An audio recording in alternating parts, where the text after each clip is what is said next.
Hello friends, welcome to one style cooking. நாம் இன்றைக்கி பார்க்க போகிற ரெசிபி என்னென்னு பார்த்தீங்கன்னா ரொம்பவே சூப்பரான டேஸ்ட்டான வறுத்தரைச்சி நம்ம எப்படி மீன் குழம்பு எப்படி செய்கிறதுதாங்க பார்க்க போகிறோம். வாங்க எப்படி ஈஸியாக டேஸ்டியாக செய்யலாங்கிறதையும் பார்க்கலாம்.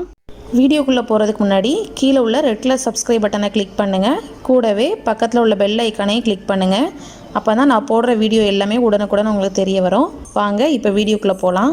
மீன் குழம்பு வறுத்தரைச்சி பண்ணுறதுக்கு ஒரு 3 டீஸ்பூன் போல் கொத்தமல்லி சேர்த்துடலாம். இந்த மல்லி விதை சேர்த்து லைட்டாக வறுத்துக்கோங்க. லோ ஃப்ளேமில் வச்சே வருங்க, ஏன்னா நம்மளுக்கு கருகிடக்கூடாது. கருகிட்டால் உங்களுக்கு ஸ்மெல் டேஸ்டெல்லாம் டிஃப்ரெண்ட் ஆயிரும். இந்த மாதிரி லோ ஃப்ளேமில் வச்சே நீங்கள் லைட்டாக வறுத்துக்கோங்க. ஸோ மல்லி பார்த்திங்கன்னா அதிகமாக சேர்க்கணும், அப்போ தான் அந்த குழம்பு ரொம்ப டேஸ்ட்டாக இருக்கும். மல்லி லைட்டாக வறுபடும் போதே 1 டீஸ்பூன் அளவு மிளகு சேர்த்துடலாம். இந்த ரெண்டையும் சேர்த்து நல்லா அந்த வாசனை வர்றது வரைக்கும் நல்லா வறுத்துக்கலாம். ஸோ இது லைட்டாக வறுபட்டதும் ஒரு 7 காஞ்ச மிளகா சேர்த்துடலாம். இது கூட காரத்துக்கு ஏற்றால சேர்த்துக்கோங்க. இதெல்லாம் ஓரளவுக்கு நல்லா வறுபட்டதும் 1 டீஸ்பூன் போல் ஜீரகம் லைட்டாக அதோட ஜீரகத்தோட ஸ்மெல் வரும்போது நம்ம அடுத்து வெந்தயம் சேர்த்துடலாம். இந்த ஸ்டேஜில் ஒரு 1/2 டீஸ்பூன் போல் வெந்தயம் சேர்த்துடலாம். வெந்தயம் சேர்த்து ரொம்ப வறுக்கக்கூடாது, ஏன்னா வெந்தயம் ரொம்ப வறுபட்டுடுச்சுன்னா நம்மளுக்கு கசப்பு டேஸ்ட் ரொம்ப அதிகமாகிடும். ஸோ அதனால் வெந்தயத்தை லைட்டாக வறுத்துக்கோங்க. வெந்தயம் லைட்டாக வறுபட்டதும் நம்ம 1 கப் அளவு துருவன தேங்காய் சேர்த்துடலாம். தேங்காவையும் சேர்த்து லைட்டாக வறுத்துட்டோம்னா உங்களுக்கு இந்த குழம்போட டேஸ்ட் பார்த்திங்கன்னா ரொம்ப நல்லாயிருக்கும். தேங்காயோட ஈரப்பதம் போகிறது வரைக்கும் லைட்டாக வறுத்துக்கோங்க. ஸோ பாருங்கள், இதெல்லாம் சேர்த்து நல்லா வறுத்ததும் அடுப்பு ஆஃப் பண்ணிடலாம். இதை நல்லா ஆற வச்சு நல்லா தண்ணி ஊற்றி ஃபைன் பேஸ்ட்டாக நல்லா ஒரு 5 மினிட்ஸாக அரைச்சிடுங்க. அப்போ தான் நல்லா ஃபைனாக இருக்கும். இதெல்லாம் அரைச்சி எடுத்து வச்சுக்கலாம். மீன் குழம்பு செய்கிறதுக்கு ஒரு கடாயில் 1 குழிக்கரண்டி அளவு நல்லெண்ணெய் சேர்த்துக்கோங்க. ஆயில் நல்லா சூடானதும் கொஞ்சமாக கடுகு சேர்த்துடலாம். கடுகு பொரியும் போது கொஞ்சமாக வெந்தயம் சேர்த்துடலாம். கூடவே கருவேப்பிலை, அப்புறம் ஒரு 20 சின்ன வெங்காயத்தை தோல் உரித்து கட் பண்ணி வச்சுருக்கேன், அதை சேர்த்துடலாம். இதை சேர்த்து லைட்டாக வதக்கிக்கோங்க.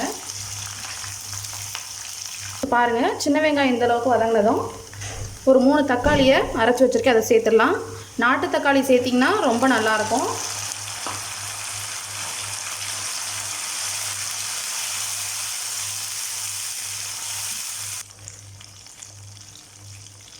இப்போ இது கூட ஒரு 1/2 டீஸ்பூன் போல் மஞ்சள் தூள் மட்டும் சேர்த்துக்கலாம்.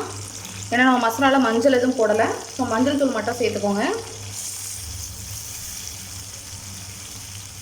ஸோ இதெல்லாம் சேர்த்து ஒரு 5 நிமிஷம் நல்லா மீடியம் ஃப்ளேமில் வச்சு குக் பண்ணுங்கள். அப்போ தான் தக்காளியோட பச்சை வாசனைலாம் போகும்.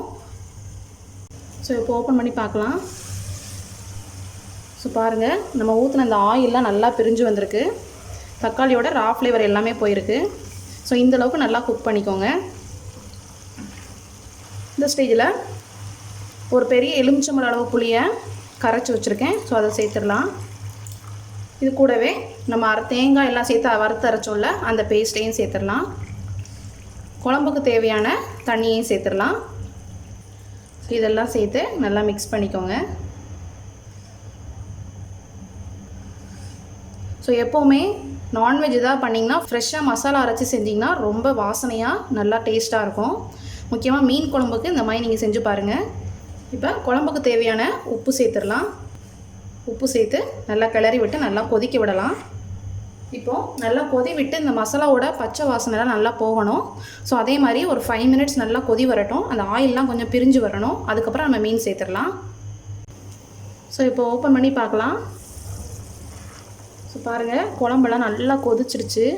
அந்த மசாலாலாம் நல்லா காஞ்சிருச்சு. உப்பு காரம் எல்லாம் நீங்கள் இந்த டைமில் செக் பண்ணி பார்த்துக்கோங்க.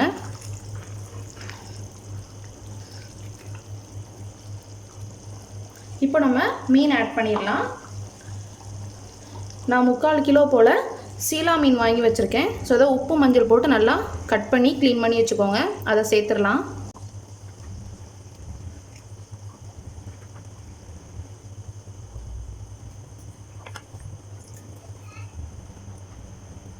மீன் போட்டு ரொம்ப கிளறி விடாதீங்க. ஸோ இந்த மாதிரி 2 சைடும் பிடிச்சிட்டு இந்த மாதிரி நீங்கள் செட் பண்ணிங்கன்னா உங்களுக்கு மீன் எல்லாம் கரெக்டாக செட் ஆயிரும். ஸோ மீனை வந்து கரண்டி வச்சு மீன் போட்டதுக்கப்புறம் கிளறி விட்டுறாதீங்க. இந்த மாதிரி செட் பண்ணி லோ ஃப்ளேமில் வச்சு மூடி வச்சிடலாம். லோ ஃப்ளேம்லேயே வச்சு ஒரு 7 மினிட்ஸ் நல்லா குக் ஆகட்டும். ஸோ இப்போது 7 நிமிஷம் தாண்டி ஆகிடுச்சு. ஓப்பன் பண்ணி பார்க்கலாம். ஸோ பாருங்கள், நல்லா அந்த ஆயிலெலாம் நல்லா பிரிஞ்சு வந்திருக்கு. நம்மளோட குழம்பும் நல்லா சுண்டி ரெடி ஆகிடுச்சு. இப்போ நம்ம அடுப்பை ஆஃப் பண்ணிடலாம். ஸோ பாருங்கள், ரொம்பவே சூப்பரான டேஸ்டான நம்ம வறுத்து அரைச்ச மீன் குழம்பு ரெடி ஆகிடுச்சு. நீங்களும் உங்கள் வீட்டில் இந்த ரெசிபி ட்ரை பண்ணி பாருங்கள். இந்த ரெசிபி உங்களுக்கு ரொம்ப பிடிச்சிருந்துச்சுன்னா நம்ம சேனலை லைக் பண்ணுங்கள், ஷேர் பண்ணுங்கள், கமெண்ட் பண்ணுங்கள், மறக்காமல் சப்ஸ்கிரைப் பண்ணுங்கள். தேங்க்யூ.